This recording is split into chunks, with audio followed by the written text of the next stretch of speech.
How do you know if you've lived a life worth living?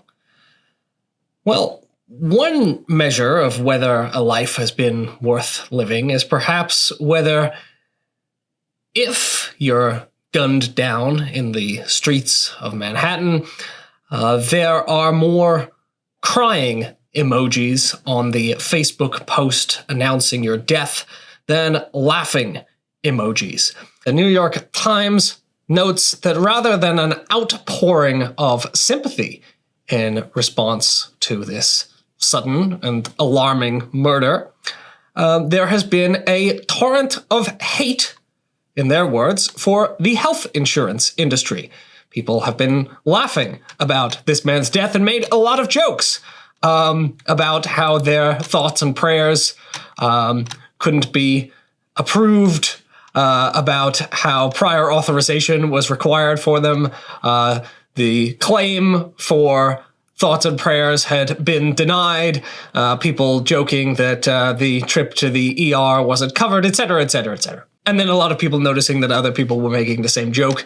The crazy thing is, you can even look in the comments sections on conservative websites, places like the New York Post and the Daily Mail, and what you see is not in those comment sections sympathy for Brian Thompson, but people talking about how their family members, their loved ones, had claims denied, how they'd had to spend the last days of their lives negotiating with the health insurance company.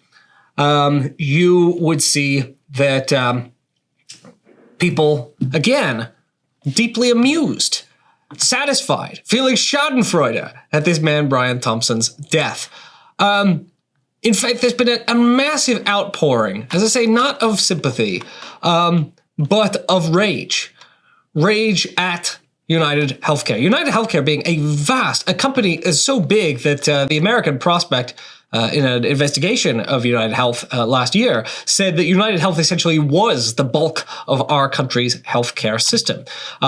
This is a company that has become infamous for doing such things as using AI algorithms to deny people's care. Lots and lots of people have stories of the way this company in particular has screwed them over. This man, Brian Thompson, people aren't sad that he's died because even if they don't approve of murdering CEOs, they find it very hard to sympathize with someone whose business model depends on the denial of care. And a private for-profit insurer does depend on the denial of care. This man's pay package was enormous. And people know that the monthly premiums they pay go into this man's pocket. And they also know that their health insurer, whether it's United or it's another for-profit health insurer, is not operating in their interests, and in fact is directly opposed to their interest. It succeeds by squeezing more and more money out of them.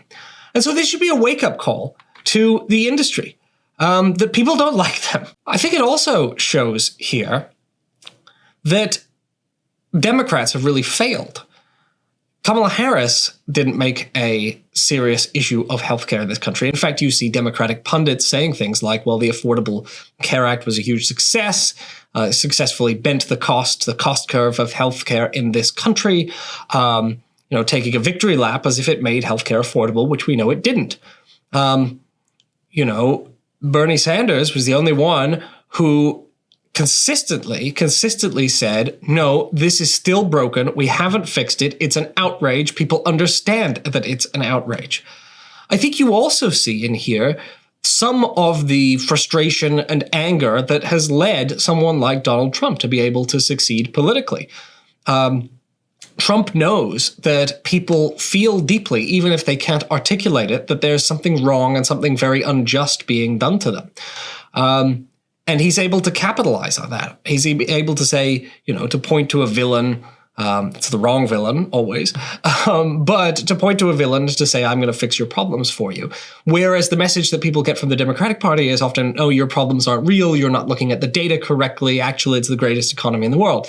I think we see in the rage that people have unleashed in response to this killing, that there are very, very real problems and injustices in this country that are not being addressed and that the Democratic Party hasn't taken seriously. One final point is that I think the story of Brian Thompson shows what is often called the banality of evil.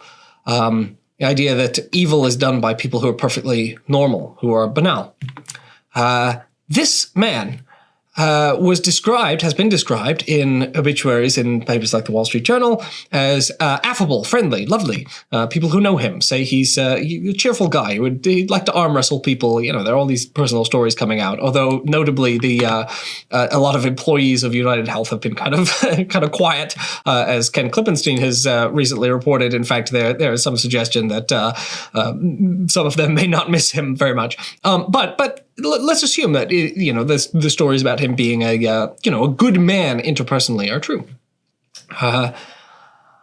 I think it shows that a lot of the worst evil in this world is done by people who do not think of themselves as evil, who think of themselves as good.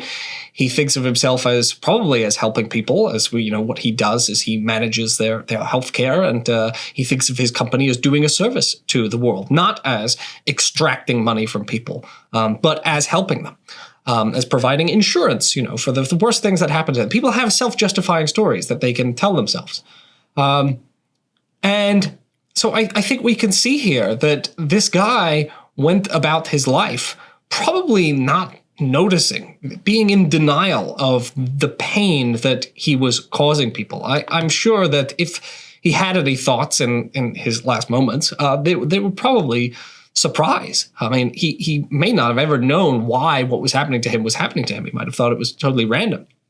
And so I think here we have to consider the way that we can all get caught up in these systems that provide us with ready justifications for wrongdoing, and where people don't see their victims.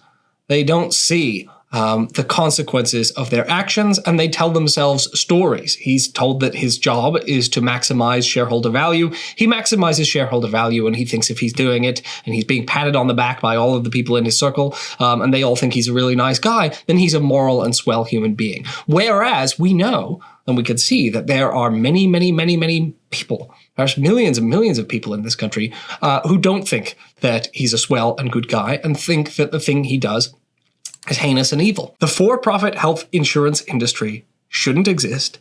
It doesn't have to exist. We can get rid of it.